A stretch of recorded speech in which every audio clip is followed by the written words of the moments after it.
Well, No, good morning.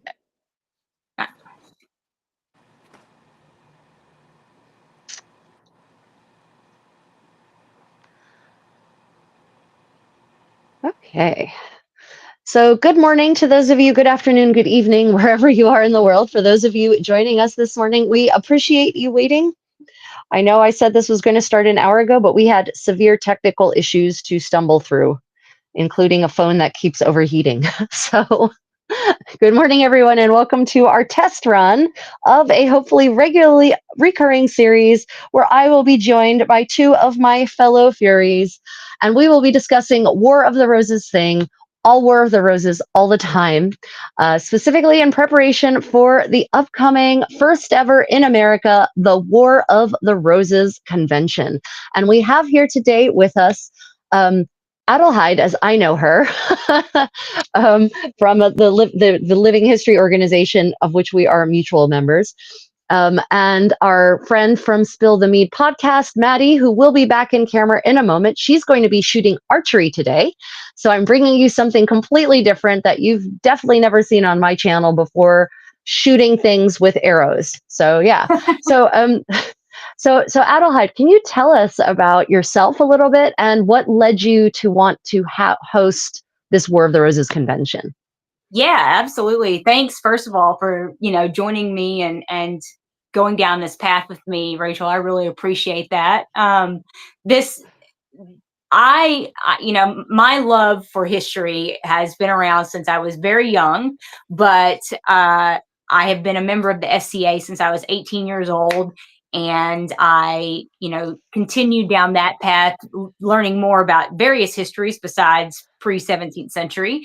But my love falls with the Wars of the Roses, and specifically, if anybody can guess it, Richard III, of course. So, I decided one day to take my love of cosplay, my love of history, and say, why not? Why can I not build a pop culture convention that is history based? You get some actual academic learning and then a big social atmosphere with a group of people who nerd out on the exact same things that you want to nerd out with. Right. And because of that, Warcon was born. And, I'm so excited that people are as interested in that period that you might not consider to be super popular, like the Tudors, of course. Everybody loves themselves the Tudors. I know. We can gripe about that on the side in just a little bit, but yeah. But yeah. So that's kind of where it started from. And I really want to give America that awesome experience of learning and education that you often see across, the sea there, to provide it here for us as well, and get us up to date on what's very interesting about the medieval period, specifically the Plantagenets in this case, and the Wars of the Roses. Yeah, I have to say that the 15th century aesthetic has appealed to me from my earliest days, because I grew up in Delaware on the East Coast. And so I was surrounded by great museums with fantastic medieval collections, and we would go to them all the time, right? So I was going to the Walters Gallery, I was going to the Philadelphia Museum of Art, I was going to the Met, to the Cloisters, the National Gallery. Right. So I grew up immersed in what we now call Gothic art, but of course that's a slur, actually. So, War of the Roses is right in my wheelhouse. The 15th century for me is the best century of the medieval period. And it's the last one, really. True century. It is the end of the Middle Ages. In the 16th century, so much changes, not necessarily for the better, like people want to believe, actually. Sorry, Maddie, we're already taking pot shots at the Tudors. No, hey, I was gonna see how long before it came up. I was gonna try to withhold. My bracer hides half of my Tudor rose tattoo, so I was gonna try to get away with it. But yeah, the 16th century honestly just depresses me. It's such a backslide for so much of European civilization. Yeah. The Reformation is violent and ugly and is bad for women. Really, it's not. It is a downturn for women, for women's position in Europe, and it's really then that a lot of the really the heavy misogyny.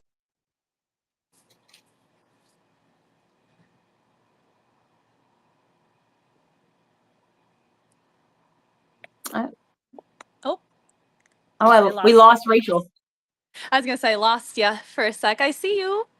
Hi, Rachel. Audio though. Yeah. Your audio's out. Oh no. Oh no. And she's on Keep a roll talking. too. I was like, yep. Yeah, keep talking. Yep. We'll talk for you. You're absolutely right that women took a downturn, and we can, I mean, there's a million different things, but let's take what is most popular culture right now, and we can just talk about Henry. He did not at all in any way, shape, or form help women's rights or women's positions in any way with his lovely divorcing and let's not even talk about the worst of the atrocities that he committed to our dear Saint Anne Boleyn. But yeah. It is it's certainly it's frustrating for being a Renaissance, right? It is. It's frustrating because, just to go on my little Tudor rant, because I am new to the Wars of the Roses era, everybody. I'm kind of a free agent. I love hearing everyone's opinions because people have strong ones. And I'm like, ooh, I wonder who my favorite person's going to be. But in the Tudor period, it's frustrating because there was hope.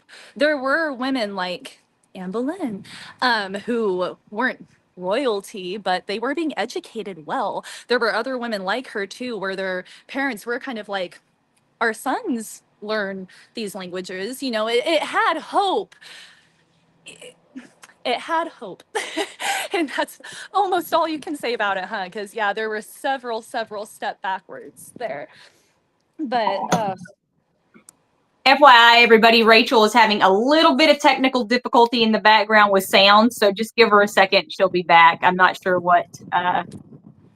It's been an experience for us trying to get this whole thing started, so she might need a few minutes, but we'll try to keep it flowing for you. So three different people in very different. I want to introduce you, Maddie. I want to talk about you for a second. Like, yes. Maddie is one of the hosts of Spill the Mead podcast, which is this incredible premise. She stole my idea, I swear. She didn't even know it, but she stole it. No, I'm kidding. We're very in sync, so I am honored, honestly. Yeah, no, guys, you've got to go absolutely subscribe to their podcast. Oh, you're back. Oh, there she is. I was just giving Maddie some back. props. It just I could hear you the whole time. I just couldn't hear me. We couldn't hear you either.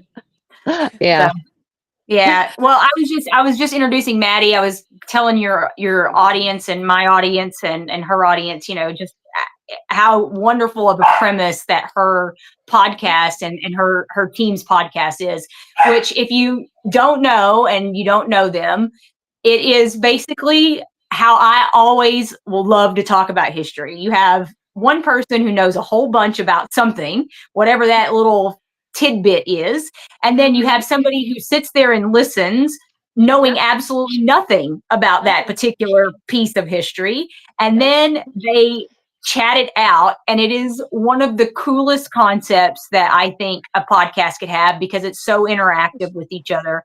And at the moment when they're reacting, you're also reacting, and it's really cool. And I am super honored that we have you here with us too. So thanks for joining. Oh gosh. Okay. Well, I guess we're gonna try on live. Thank you. Wow.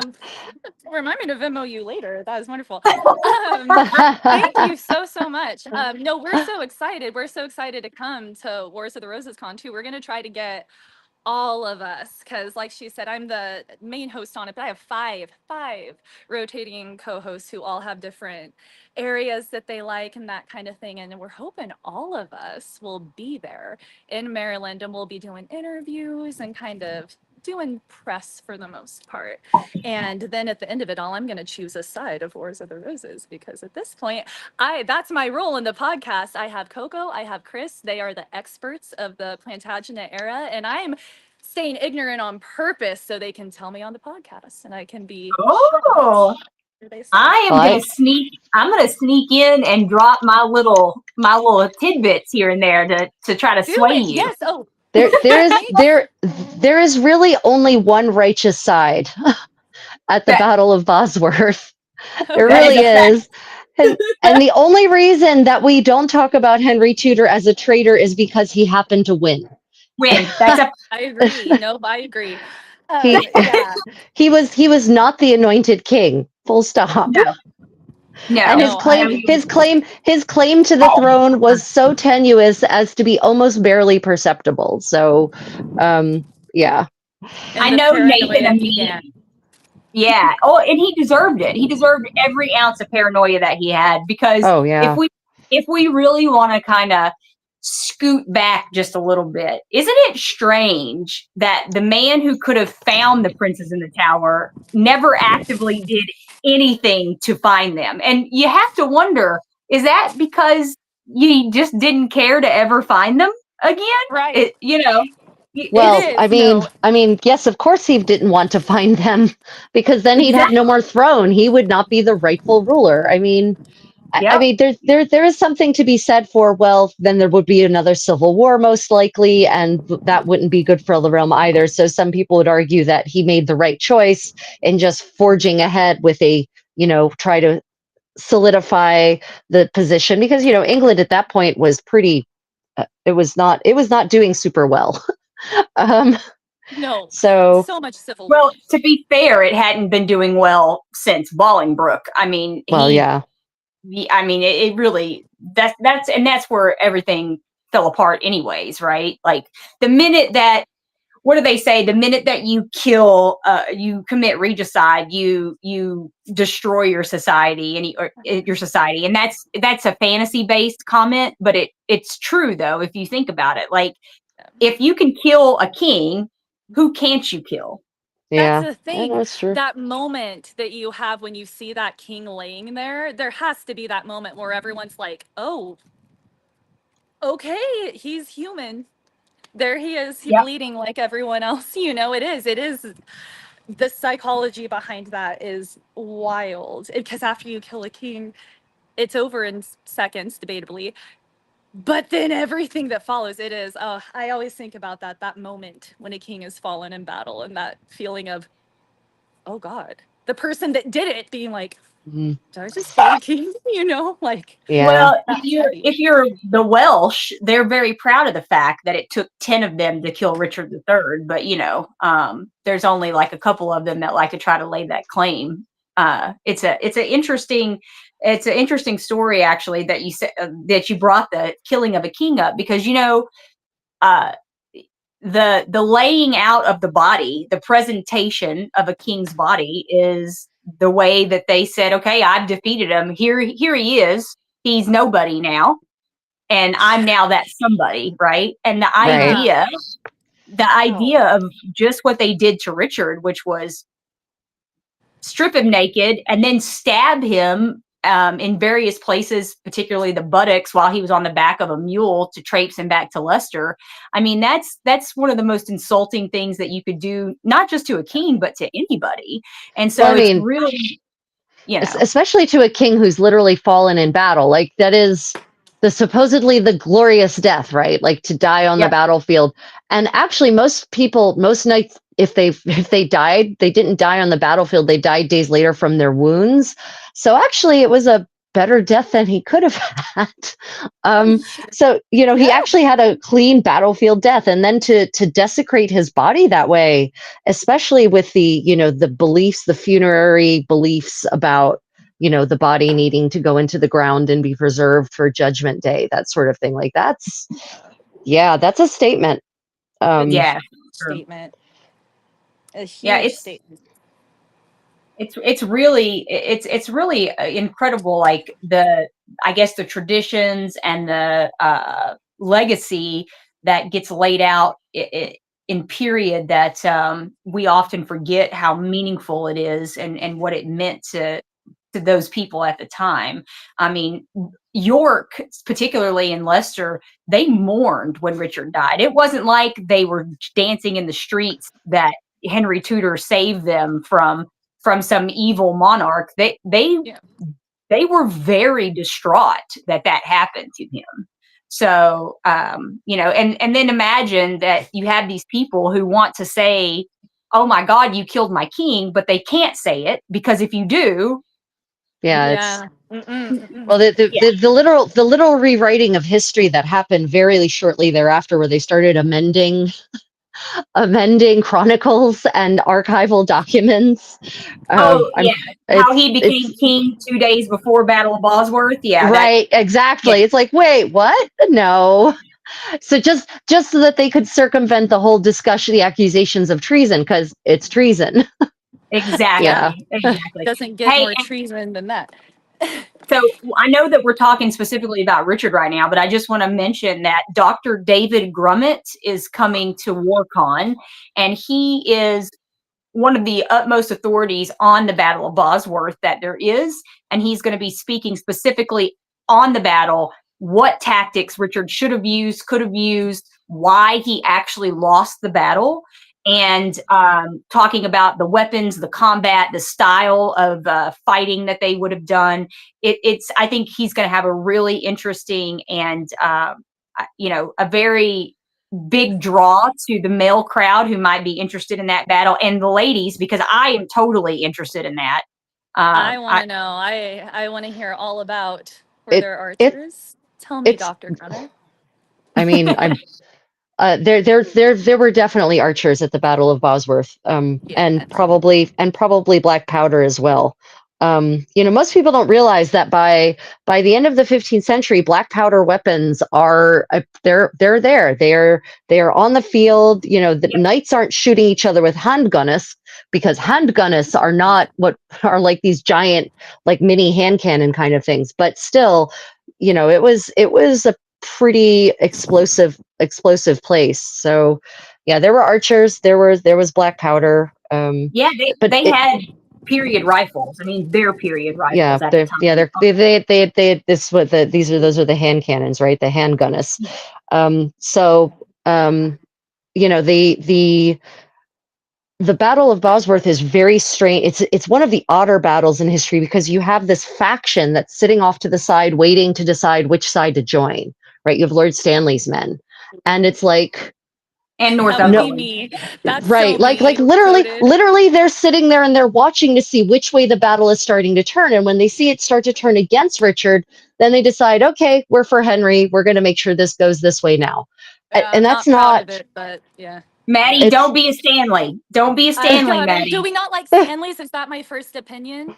We don't like there's a law that says that, you know, if you're shady and shifty, you're a Stanley. You don't ever want to be a Stanley. Oh, okay, no, okay. I retract my statement.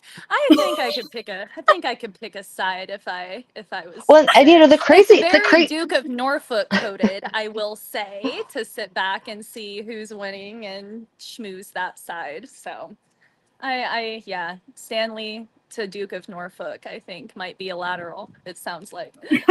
well, so the Duke of Norfolk in this area is 100% a Ricardian, right? He's a supporter.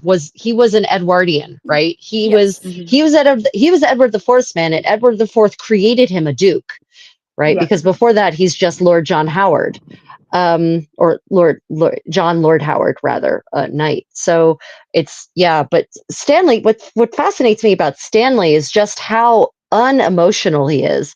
You know, Henry is his stepson. Oh, right? Yeah. Well, yeah, that adds a layer.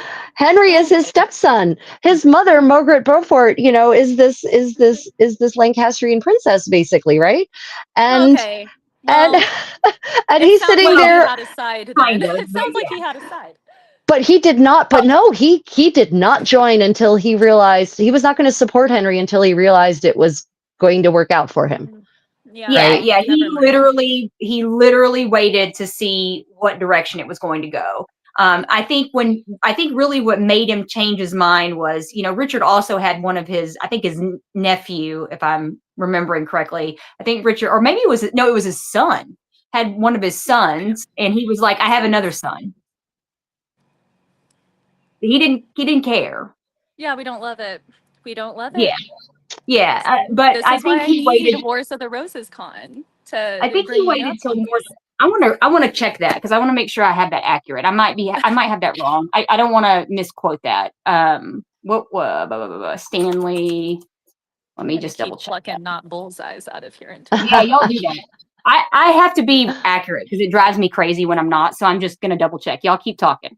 But it is a big deal that he had Richard had one of his relatives under arrest and ordered his execution. And it wasn't until that execution order that happened and Northumberland went ahead and moved away from Richard that Stanley was like, all right, this is done. I'm going to Henry. And I guess he made the right choice. Well, clearly, yeah, yeah. Gosh, and But everyone just knew. Did everyone know it? Is this a hindsight thing, or did everyone know at the time? Like, there's Stanley's back there, not picking a side, being shady, or this isn't the first time that he's done it. He has done this multiple times over his career. So that's why Richard had one of his relatives in possession, was because he knew that Stanley was going to betray him. That Richard knew it was coming. Mm-hmm. Okay. Yep. Nope. We don't like a Stanley. We make jokes in the podcast, like within the Catherine of Aragon series and the Anne Boleyn series. My co-host and I make jokes like, no, if I was part of the court, I for sure would wake up and be like, so you guys, are we Catholic today? I want to live, like let me know where we stand kind of thing. But God, no, that's not the times. The times back then, unless you're Stanley, it sounds like, were you pick a side and die by it kind of thing, and it's noble. That level of loyalty, love to see it. But yeah, no, Stanley is on my list. He's a pragmatist, and he would definitely, he would have done very well, as a mercenary. Honestly, he would have.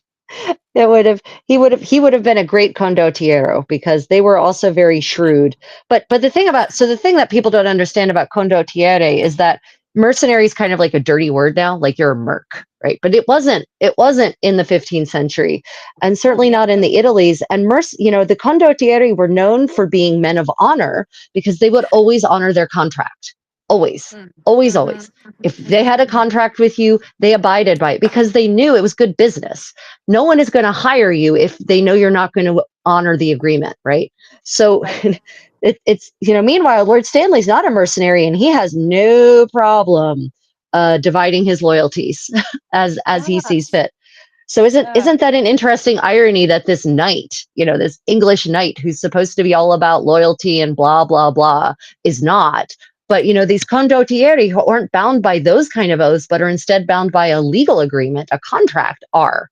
Like how it's funny how the Victorian Romanticism has, they've romanticized the idea of the medieval knight, and how the medieval knight would just die, do anything for loyalty. And I'm not certain when exactly the word mercenary became a dirty term, but it wouldn't surprise me if that also happened during the Victorian era and that period of historiography. Yeah, we have a group in the SCA, or Atlantia specifically, and it might be in a couple other regions or a couple other kingdoms, but they call themselves the Condottieri, and they're a rapier crew, and they really enjoy that sort of idea that they're the mercs, right? They're the mercenaries. So it's interesting that you brought that up. I was thinking to myself that how difficult it must have been for Richard, who prided himself on being the prince of princes and very, very chivalrous. And he actually had this code of conduct that he followed, that he had a book. And to the idea that he would be betrayed by somebody he held in such high regard like Stanley was probably absolutely devastating to him. I can't imagine. Yeah. Your stepdad? Yeah. Yeah. Oh gosh. Yeah. And I can't imagine that he didn't feel, like how could you be a knight and behave this way? Because Richard really definitely viewed himself as like what he wanted to be, the perfect knight, the premier of, Yeah. of chivalry, I guess, for lack of better Yeah. words. So yeah, Yeah, no. that's an aspect of it most people don't think about of him. They have that shrouded Shakespearean view of him and don't realize that he actually had in his book of hours or his prayer book rather, I'm so sorry, in his prayer book, like notes on how to be a good king and how to be a good prince. Oh, And God, so that rattles my soul. Oh, that's sweet. Yeah, Richard, it is a shame. I would say that Richard is the last medieval king. Like, Yeah. Henry is this weird in between thing. Like, Henry's the Winter King, right? He's definitely still a medieval king, but it's under him that they start heavily moving away from the institutions that defined medieval England, like private armies get banned. So I would say in my world, Richard is the last full-on properly medieval king, and Catherine of Aragon is the last medieval queen. Interestingly, I love that you agree just mentioned so hard. I agree so hard. Henry he's not full Renaissance either. He's like medieval and a half. right. It's a transition, right? Yeah. But Catherine was she was one, like, she leads armies. Yes. She fully stands in as the regent when Henry isn't there, when he isn't able to do his part. She steps in 100%. She is his equal, right? They are a partnership. Yes. And it's all the medieval institutions. Her household has a medieval setup, right? The way her household is governed. It's so medieval. And then after everything, every queen after that is not. Definitely I think not. was always trying to find another Catherine, and there was no other Catherine. I think that I'm in the part that Henry genuinely did care for her. How could you not? Catherine. I think you're 100% right about that. I mean, how could he? First of all, how could he not? But I think Anne could have been that. She was just too progressive for her time, and she's missing the thing that Catherine did have. And it's funny that you brought her up, Rachel, because I was just talking about her in my live on TikTok before we joined this. Somebody asked me who was my favorite Tudor queen, and I went Anne, and then I stopped and I said, no, it's actually Catherine. And the reason being is that she was literally put on this earth to be a queen. Everything about her was trained, taught. She knew she was a queen, that she was always going to be a queen, and that was what it was. And I picked her as my favorite queen, and it's sort of tragic when I say this, but it's because imagine the absolute devastation that woman felt when Henry took the one thing away from her that she was raised, born, and told that she was supposed to be her entire life, and she was good at it. After all of that, after all she went through, after how hard she fought and clung to it, and like, no, I am the queen. Yeah, no, it is. But and what's crazy is what personal integrity she must have had, what inner strength to not give in to his demands, to not convert, right? To retain her faith to the end, despite having her daughter ripped away from her, despite being isolated, despite being forced to live in penury, right? She still clung on to, no, I will not betray my faith. I will hold on to this to the end, but also I will be loyal to you to the end. You are my husband. I will love you until the day I die, no matter how horribly he treated her. I mean, wow. Talk about strength. Letter. Yeah. No, it is so, you can't hear Catherine's story and not admire her every single thing. To that last fighting breath, every moment, a queen.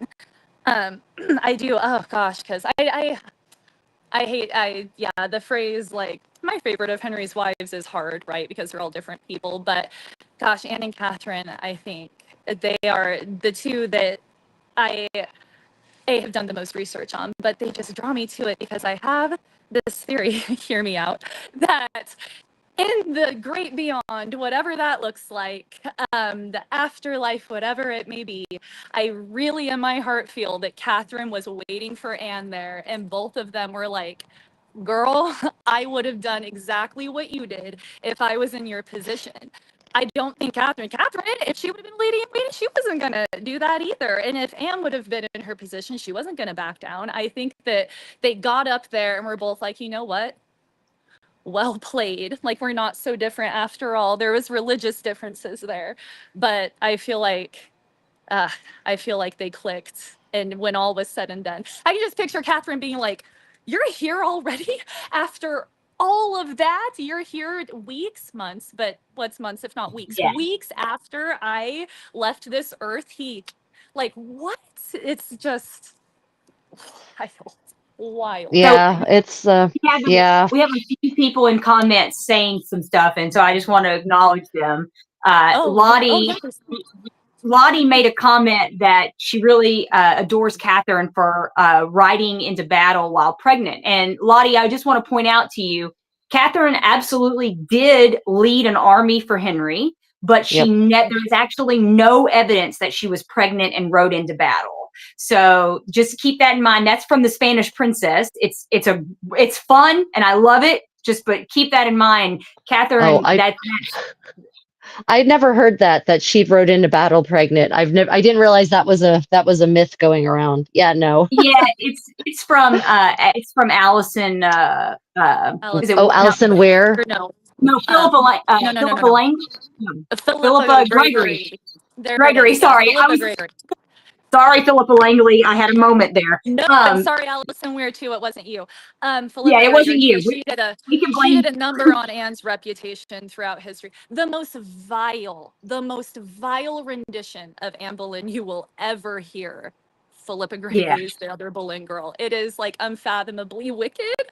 But yeah, nope. So that was in the Spanish. But she still led an army pregnant, and that is some queen.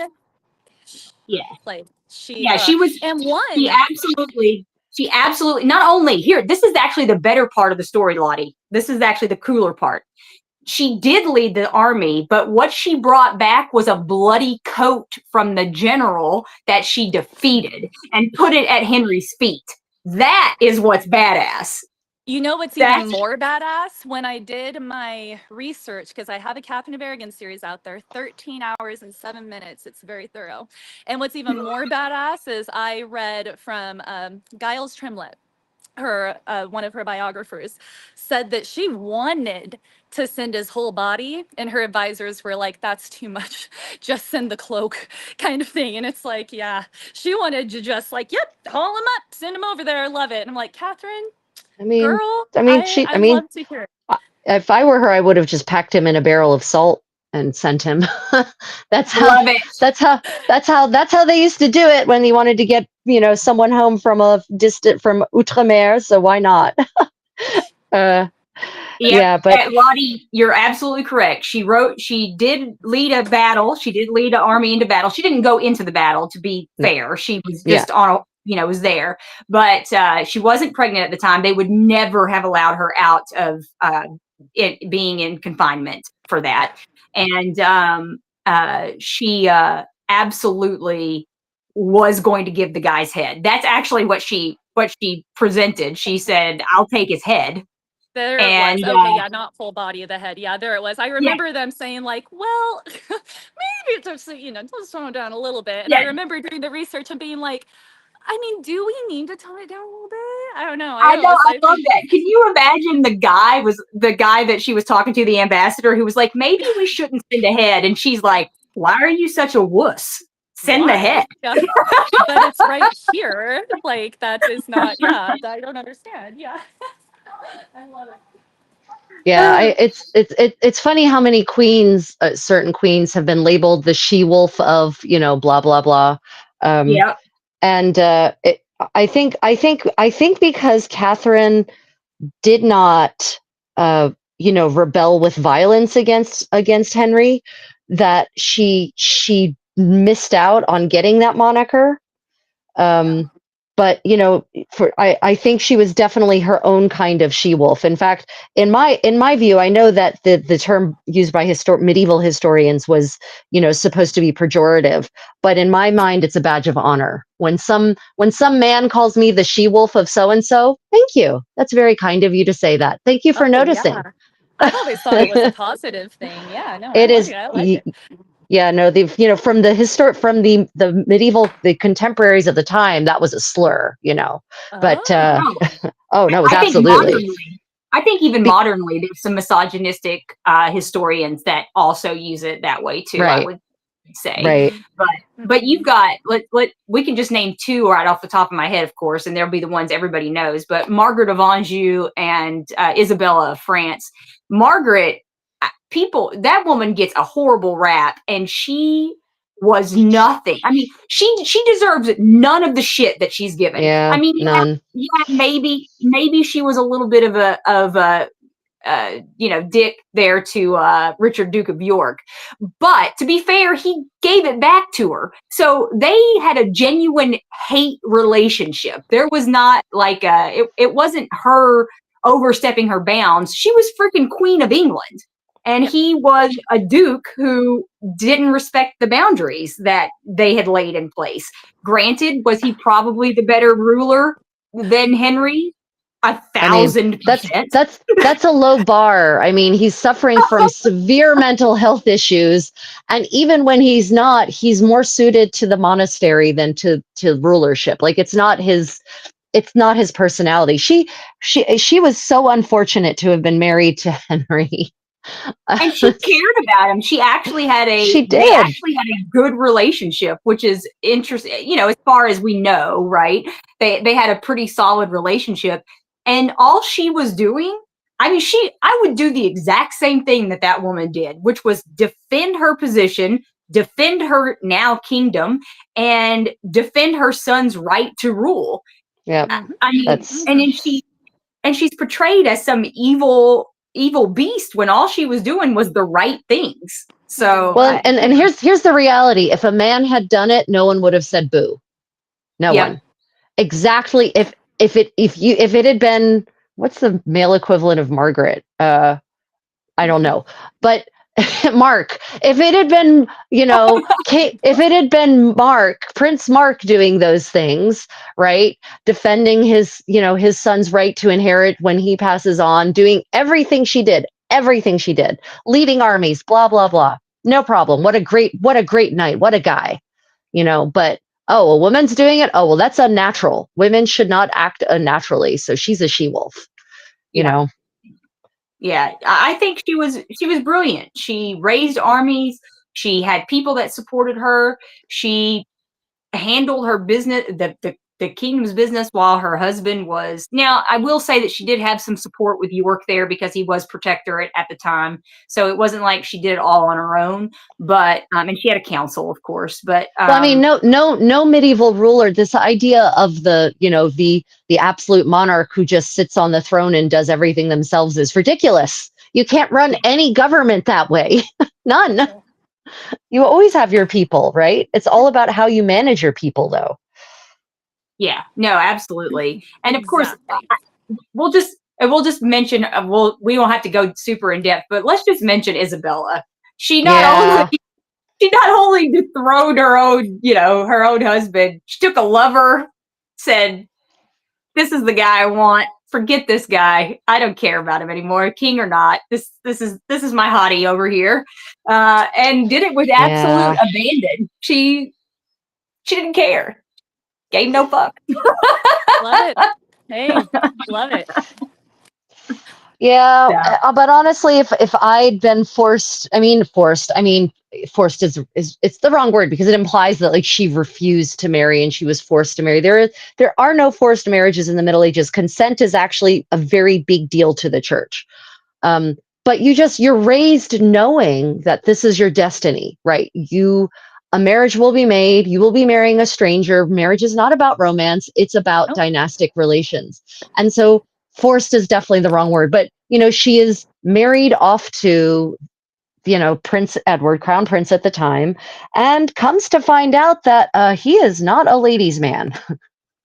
He is it's how much he is, whether or not, whatever his actual sexual proclivities may or may not have been, he keeps company with a lot of young men, and and gives them lots of money and lots of titles and lots yep, of things, and that's yep, fine. I mean, I could care less about that part, but I love that she was unbothered by it and was like, you know what, you can go do what you want to do. yep. I'm gonna go do what I want to do. Yeah, that's how it works, right? Yeah, but what this means is that there's some debate about whether how much mutual respect there may have been. Some people say, oh well, here's some evidence that there was actual mutual respect, or at least at times there was more respect and care than at other times. But at the end of the day, it kind of came out that he cared more about his favorite. Like, he basically started favoring his favorite above his queen. And that's the turning point, in my understanding, that Isabel said, nope, done. Yeah. No, yeah, that's fair. I have a son, we have an heir, you are now redundant. Yes. And people always talk about, oh well, she should not have had her husband imprisoned and possibly assassinated. She should have, she's stepping beyond her place. But they forget about the things she did while she was the regent, right? They don't look at the kind of policy she's put in place, the way she managed the kingdom, right? All of that gets forgotten in light of the scandal, which, by the way, everyone, that nonsense you've heard about how Edward II died is not true. It is not true. It is not true. Just it's a fun story, though. it's a horrifying story, but it's not true. They I actually think fun story is not the best way to describe it. Yeah, it's fun. It's tittillating. There you go. That's a better way. But in the most horrifying way you can imagine. And it's not true. What I've read is that he was just kind of left to starve to death. So I'm not certain it's a little better. Maybe it's still a pretty awful way to die. Slow. Yeah, I mean, Richard. They starved Richard II too to death. Yeah, well, they did. They think he did. And it haunted Henry. It haunted Henry for the rest. Henry IV for the rest of his life. Yep. So, yeah, I can't. But I guess it should. You murdered an anointed king. Yeah, right. Yeah, maybe you shouldn't. Right? Maybe you shouldn't feel so good about that. Yeah, I mean, totally. Richard II was certainly not perfect. I loathe the way he handled the peasants' revolt, the Wat Tyler revolt. I thought that was just, I resent him for that to this day. I'm like, you had a chance to be a great king, to actually address the needs of your people instead of your barons, and you didn't, you asshole. Right? Yep. He basically, I just did a TikTok on this actually, and he pretty much went, oh yeah, let's settle this. Everything's fine. I'm going to take care of you. And then within 2 weeks, psych, nope, here you go. Yep. We're doing it this way. I mean, it was that fast. It was really, it was, I resent him to this day for that. So I still haven't forgiven him. Because, there was a chance, there was a real opportunity there for him to be a great king, because he'd already introduced so many new concepts. He's the first Renaissance English king, honestly. He's a big patron of the arts, of poetry, of music, of dance. He is focusing on making the court a gentler, more, I'm not going to say kinder, a gentler, more creative place, gentle in the medieval sense, not in the modern sense. Beautiful, more beautiful place. Exactly. And so with that, I feel like, hearing the needs of the majority of your people who are suffering poll taxes. I mean, really? And actually responding to that and making life better for them, that would have just been like the perfect match to this other artistic side. And instead, nope. That's not how we're going to do it. Yeah. Well, hey, if you don't mind, I just want to take like a second and say thanks everybody for joining us. We are here chatting away like the biggest nerds that we could possibly be, and I love it so much. But we're here to promote Warcon. If you haven't heard of it, please consider going to wotrcon.org and checking it out. Check out Maddie's Spill the Mead podcast. And of course, everybody loves all of the creative Contessa's content and teaching us how to be more refined ladies of the court. I am greatly appreciative of that. But all of the stuff that we're talking about is absolutely going to be subject matter that happens at Warcon, because we are kind of rolling through various stages of the Plantagenet period in England. And that is what the con is about, is the Plantagenets this year really focused on the Wars of the Roses, because I wanted to bring together the people who really loved that time period and had a lot of respect for the 15th century, and maybe pull over some of those Tudor nerds who think that the Tudors are the only dramatic period in history when we have 300 years of nothing but drama. I mean, seriously, we could start out just by setting the stage for the founders of drama, that I like to call them, Henry II and Eleanor of Aquitaine, who literally were constantly in a marriage feudal match with each other at every available opportunity. And they really were. It's funny, every time I swear to God, so every time I think about Henry II and Eleanor of Aquitaine, I always imagine, A Line in Winter. Like it's always Katharine Hepburn and her co-star, and that just makes it even better because that is exactly the way I imagine this tempestuous match from the very get-go, right? It is for those of you who are not familiar with the history of Henry II and his queen Eleanor of Aquitaine, you absolutely need to check out their story. Their trajectories, neither of their trajectories are normal, and hers is especially extraordinary. She's a queen. She marries the King of France. They go on crusade. She has an affair with her uncle, and she's like, "Yeah, nah, I'm done with this guy. He's too much of a religious geek. He's definitely not my type. I come from Aquitaine, where the land of the troubadours and of courtly love, and this guy is a dud." And so she divorces him. I mean, it's it's like in the 12th century, she divorces the King of France. That's so bad. And says, this guy looks like he's going to do better. Let's go pick up this guy over here, and that's Henry. Right? Yeah, and Henry's like 10 years her junior. He's younger than she is, right? Yeah. She marries this hotshot duke. Fred. He's a Duke of Anjou, right? She marries this hotshot duke, freshly knighted, and she's like, "Yeah, I've got new pastures coming my way," right? And he's so he becomes the king. All of a sudden, Uncle Stephen just keels over. And so here we are. Now we're king. So, that's just a bonus. I was going to mention, everybody was really excited talking about Catherine of Aragon riding into battle and doing her badassery that she did. But Eleanor actually rode into battle into the Crusades as well. And she led an army down into the Crusades. Now, we don't know how far.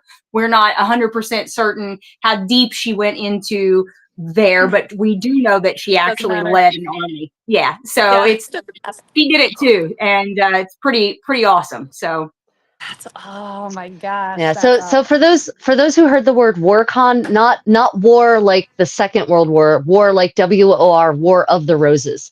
Just to be clear, War of the Roses absolutely. Con. Yeah. Not to confuse anybody. Yeah, so the War of the Roses convention is happening in Baltimore in Lithicum next February, and I, ladies and gentlemen, yours truly, have been hired to enrich the experience with some super wonderful, fun, and authentic War of the Roses era dancing. So I will be there. There will be a host of amazing top block speakers lecturing or speaking on various aspects of the Wars of the Roses. There will be classes on tailoring and fashion. There'll be, the bellicose side of the affair. And what else am I missing out on? Of course, there's one big one. We're going to have combat.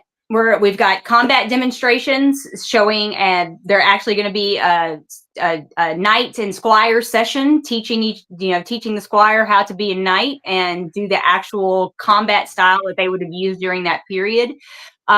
We also, the one thing that everybody is super excited about is the medieval mashup ball that Rachel will be teaching a dance class before the ball to instruct us on what a proper dance etiquette would be and dances for that.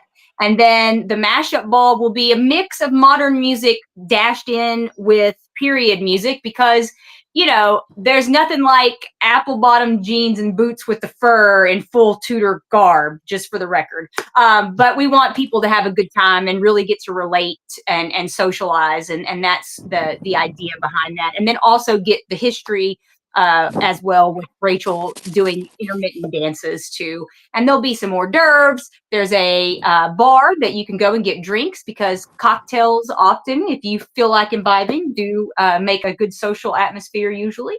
And the hotel has nice rooms for you to stay at and enjoy staying over for the weekend. And I just want us all to get to know each other and be able to see us interact on all these social media platforms and be like, I know her, I talked to her, she's really cool, that's Maddie from Spill the Mead, oh my god, that's the creative Contessa, and really have those moments. And hopefully we get to do this again and bigger and better next year. Yes. Oh gosh, yes. Hopefully we never stop. And this is the first one. Don't you want to say that you went to the first one ever?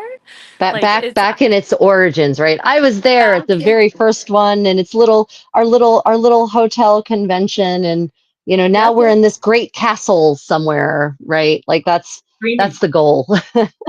Dreaming big, yeah. That is the ultimate goal. Is one day I'd love for us to be able to tell you that we're hosting at an amazing event, but we can't do it until we get registrations and get this one off the ground first, and show the rest of the world that this is a serious convention and that we are excited and really want to bring some academia with a good dose of social fun, and everybody have a great time and learn something while doing it. It is. It's going to be the way that it all rolls too. I love how it opens up on Friday with like the dance, and like we get to learn. Rachel's YouTube videos taught me how to piva, and it's not too bad. And so we'll get to learn things like that. And then after that, we like roll into like, okay, now let's learn about Wars of the Roses Con with all of, gosh, it's such a great variety of things too. Oh, the talk on Eastern Europe and how that ties into Wars of the Roses too. Like there's so many just niche things that you get to hear from people who are experts on it. I don't know. It's so exciting to me. I'm so glad you mentioned that, Maddie. I should have said that. So we have a Dr. Anna Ingleson, who honestly, I'm going to give her props on this. She was the first person, the first speaker to contact me and say, I want to speak at this event. And I was like, wow, hello, Dr. Ingleson. Yes, I would be happy to talk to you. And she came with presentation about how simultaneously, while the Cousins War is happening in England, it's also happening on the opposite side of in Eastern Europe. The same thing is happening, but with people we've never heard of, because we don't get that, we don't have that tie-in to that piece of the world as much. And so I cannot wait to hear how they I think the tales actually cross with Perkin Warbeck at some point, which doesn't surprise me at all. So I can't wait to hear the whole story. I think that's going to be really fascinating. So I'm gonna pause. There's a good question. Is there a website for War of the Roses convention? Yes, it's WOTRCon.org. Absolutely. And yeah, it's going to be a great time. Starts Friday evening or afternoon, evening, goes until Sunday afternoon. Yes, I believe. Yep. Sunday afternoon. And you get served lunch on Saturday as part of your ticket, hors d'oeuvres on Friday night, and breakfast and snack breaks throughout the day on Saturday and Sunday as well. Nice. So Yeah. So So yeah, That's so all it's, even so included. there's Like even that's some all food of included, which is pretty great. Yeah. that is yeah. really, really, really incredible. Because, gosh, you think we're going to the Ohio Ren Fair in October. It's a big one, and the tickets they're like $90. You know, and then Holy you pay. shit. What? It's a lot. Oh Maddie, are my you serious? When in It's October? When are you going? October 5th. Why? October 5th. I don't know, because Why? I was thinking, because I have adult money, ma'am, and I can I get on have a plane. I have adult money. October 5th. It's I But think it's $90 for a when day? I looked, it was like 80 or 90. Oh gosh, now with your reaction, I'm kind of second guess myself. It was up there. And Oh, I but know. that's I for mean, one day, and I then you don't I know nothing about how much Renaissance fairs cost because I've only attended now one in my lifetime. So for a I big, have big one like I have that. Yeah, That's it no is not a frame of really reference. it's one of the larger ones in the country. It's not as yeah, big as Baltimore or right. Texas's, but it's a good size one. It's a But good Does size. this And that's a lot. it's a You lot. pay to go in there, and then you're also like you're buying your food, you're buying all your Yeah, stuff. I was I gonna have to say, like does that budget for include Ren food? Fair. Does that include food? No, no, no, No, no. Holy you're freaking, oh my God. Yeah. Wow. you're straight up paying. Wow. You You're get like paying all of like the Wow. yeah, performances and the atmosphere. You know, Ren Fair people were like, yeah. yep, love it kind of thing. But gosh, when you break that down into Wars of the Rose for 3 days, food included is so like, and Oh wow. that's really, that's very Yeah, Yeah. okay. nice. So everyone, I'm going to go ahead and address this which fair we're talking about, the Ohio Renaissance Fair, I believe, aren't we, Maddie? That's what I was Oh, talking about. Yeah, yeah. someone Okay. do. Yeah. If you are correct, I Yeah. can't see the comments on here, which is probably good with how bad my shots have been. Sorry. Yeah. But if I was you say impressed. if you have knowledge on that and know the actual price, please do drop it because I'm curious. I looked a long time ago, but I remember thinking like, oh, okay. Again, to me, you know, it's to be expected. It's something like that, but no food included. Like it does the Right. breakdown of And everything. Like that is a nice to have that peace of mind, you know, like, so, oh, we have this yeah, whole conference, we have to leave now and go, you know, like you have that option. That's so great for those of us who are going to I be there the entire time. Just right. love it. I definitely prefer an all-inclusive package like that because Yeah, otherwise I'll forget to eat. Like true.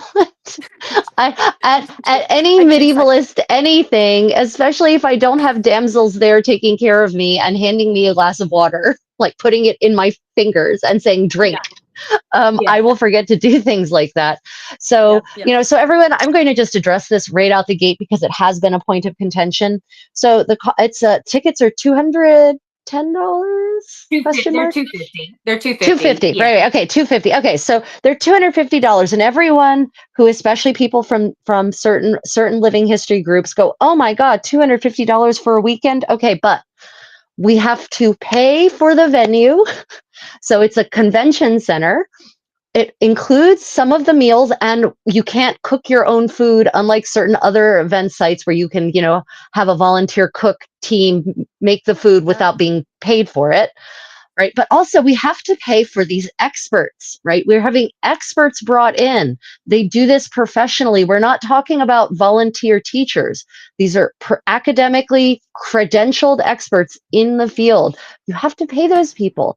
So this is, if you want to get fresh perspectives rather than the perspectives from the same people you're usually hearing them from, maybe in your local SCA group or whatever, this is a chance to do that. But these aren't volunteers. So what if you just hear what we just said, $90 for a day at the Ohio Renaissance Fair, or Gotcha. $250 for 3 days, which includes a good, a decent amount of food. It's not overpriced.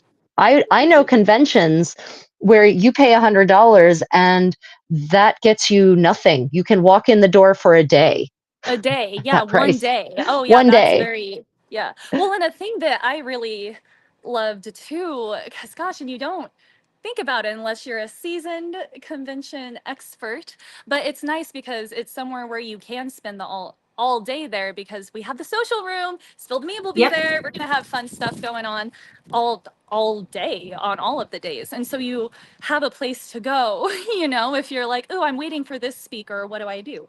There is a whole area of vendors and like places where you can go, so you're not stuck in a hallway or you're not waiting outside or like walking around, you know. I love that part, just being around people that are passionate about the same thing, and you're hanging out and talking about like, oh, are you waiting to hear Philippa Langley? Me too. Do you think she's going to talk about, like, I don't know, I can By the way, feel I don't think we the talked about that, actually. I didn't mention that. Yeah, we I don't- haven't. The big one, the Yeah, big one. Yeah, So we have kind of glossed over that a little bit. Yeah. You know, first of all, I just want to say, you know, anybody who has questions about the cost of the convention, I'm not going to go into like super details of contracts and stuff, but I have done my very best to keep this cost as minimal as possible for everyone, because this is the first year and I want it to be successful. And like Rachel said, we have guests that are coming all the way from England, and those come at a price. And one of those guests, while that person cannot physically be with us, she will be with us via Zoom in a giant auditorium, and you will be able to speak with her one-on-one, ask questions to her. It will be Philippa Langley. And if anybody is, if you know anything about Wars of the Roses and you know anything about Richard III, that name should at least start ringing a little bit of a bell, because she is the woman who we can say found Richard III's body.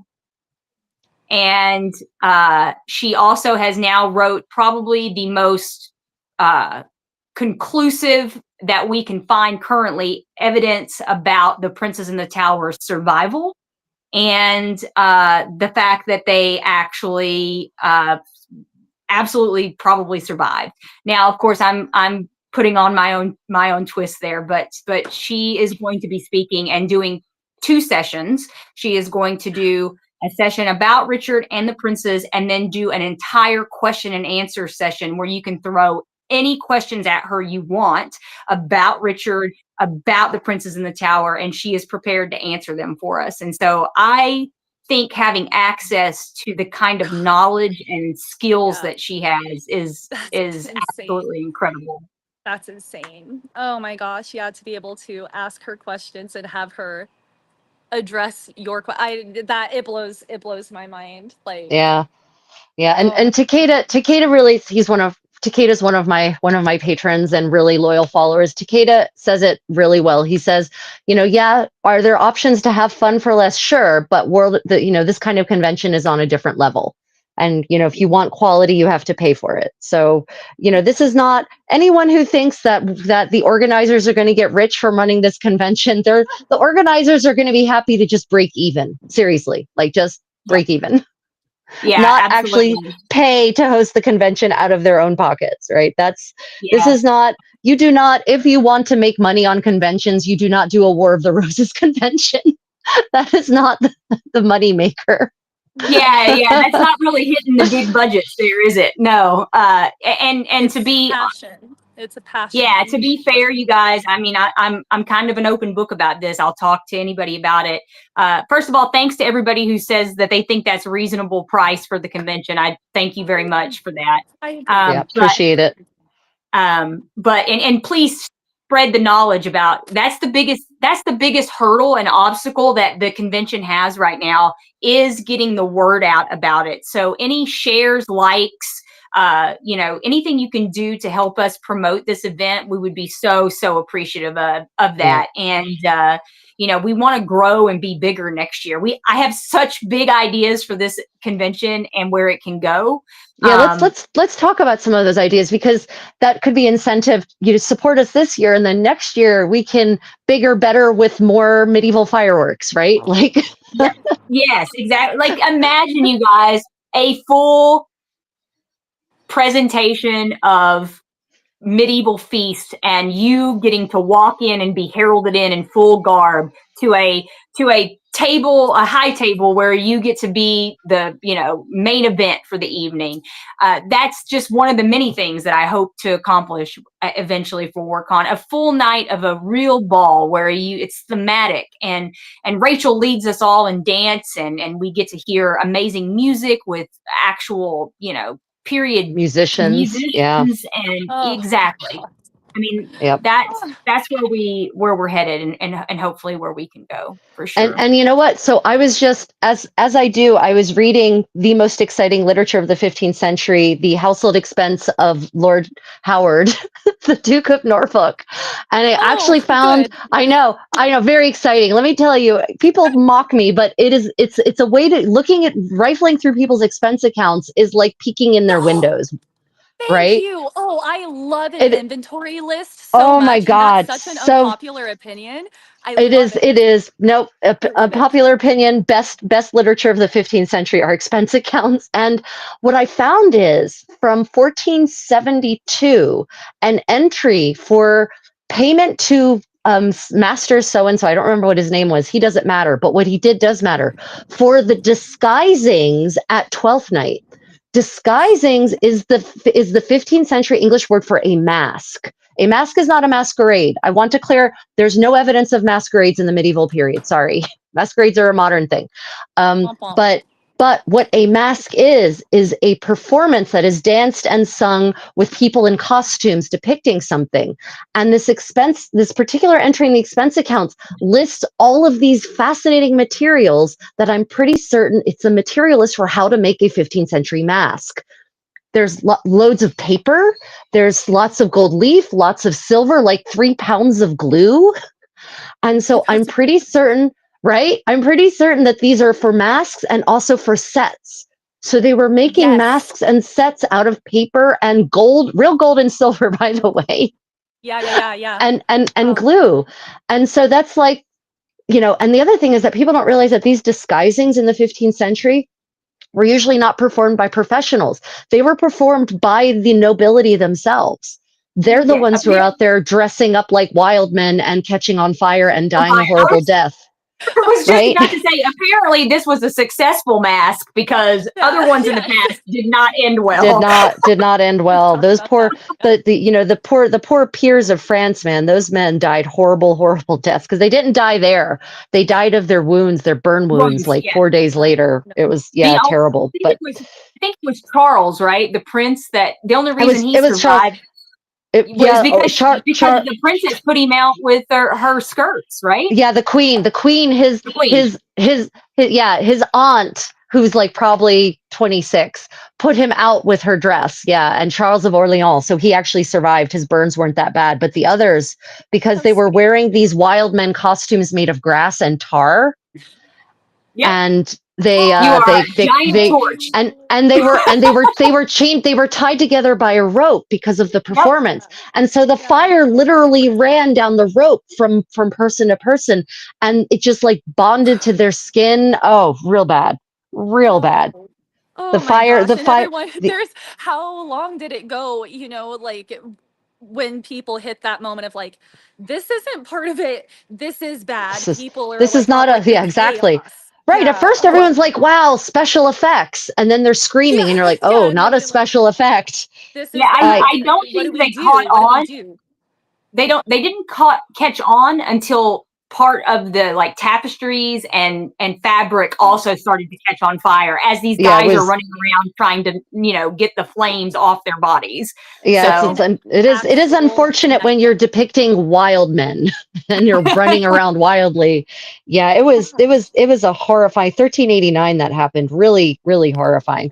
I mean, it's so horrifying that they're still talking about it and illustrating it at the end of the 15th century. So yeah, it's so masks can go very wrong if you don't take the appropriate safety precautions. But yeah, this expense account, I was like, oh my God, this for those of you who are into historical costume and documentation, here's documentation for the materials to make a 15th century mask, right? That's just that's awesome. I lose so it awesome. over that kind of thing. Yeah, and how many yards of each material too. You start to paint this picture of what what it would Well, have looked like. so what was fascinating is that in the list of the materials for the disguising, there's no cloth.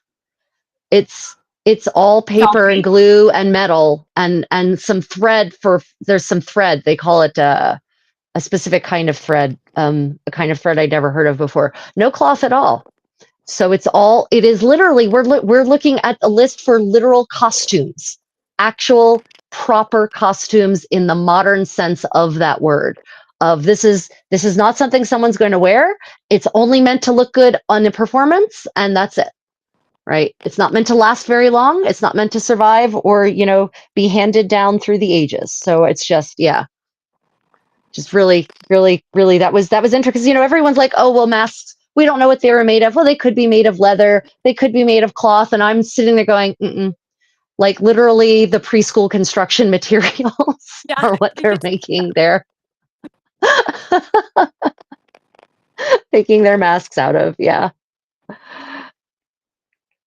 So we are really, and that's something we could bring to a future War of the Roses convention, right? Like a 15th century mask making workshop where we use the materials that I found in the Howard household accounts to make masks that you see depicted in 15th century illuminations. Like that's something that we could totally offer, for instance. And then that evening have people wear them at the ball, right? Like how cool would that be? That would be amazing. I just realized I'm technologically apparently slow at this point in my life. And just look at all the comments that we have going on here, guys. That's great. I'm so happy that everybody's so invested. That's really cool. Thanks for hanging out with us. Oh, yeah. For those, I'm sorry, I should have told you ladies how to use your Restream. If you click on the little comment box that looks like a little box with text writing in it, that'll show you the comments. You can see the comments. I just found it. I'm brilliant, of course. Yeah. Jesus. Unfortunately, it only for right now through the software we're using, we can only see YouTube. We can't see any of the other platforms. I don't know why, but there it is. I'm over here checking out Instagram on my side. So oh, great. Okay. So I'm answering any questions over here, but I can't see Facebook at all. So if anybody's commenting on Facebook, sorry guys, it's not that I'm ignoring you. I just can't I apologize to my Facebook and Twitch people. For some reason I can't see your comments. If you're making them, I appreciate it. I'm so sorry. Yeah, me too. Sorry. And then we'll have to figure out how to get TikTok to work eventually, or you guys join TikTok and we'll do a live together over there on TikTok on as well. A separate thing. Yeah. Yeah. Because, well, I can hear that Maddie's phone is starting to get whiny, so it's starting to overheat. Yeah. So I'm just going to. So I'm going to tell everyone that this was just kind of a test run, actually. We're going to try to turn this into a more regular series where we get together, we work on some medieval stuff, and we talk about War of the Roses history, and it can be a Q&A. So if you've enjoyed this session with my friends, if you've enjoyed all of us together in our various platforms, please let us know, and we will definitely make certain that we do this more often. So for now, I think we're going to sign off because Maddie's phone is about to explode, I think, from overheating. That's what that terrible sound is. Yeah. I think Takeda, you have a channel. It's on TikTok. That's Duchess Adelheid. Just FYI for everybody, the Wandering Duchess. You can find me there. And Maddie left us, but that's okay. Yeah, I think her phone, it gets hot, and apparently that's what it sounds like when it gets hot. It whines a lot. So I think I wasn't joking when I said I think her phone's about to explode. I do not want her to explode with metal pieces and glass in her face. Right. I think she needs to go put it. She needs to go put it in the freezer, really, and I'm not kidding. I had a great time. So thank you so much again, Rachel, for hosting us. I really appreciate it. And thanks everybody for coming and hanging out with us. It's been awesome. Yeah, we appreciate you all. Thank you. And, I will be doing, as usual, for my people, I will be doing my usual medieval sewing party live streams this weekend. So stay tuned for more fun, everyone. We appreciate you all. Have a lovely morning, afternoon, evening, wherever you are in the world. Stay creative, guys. Bye. Ciao.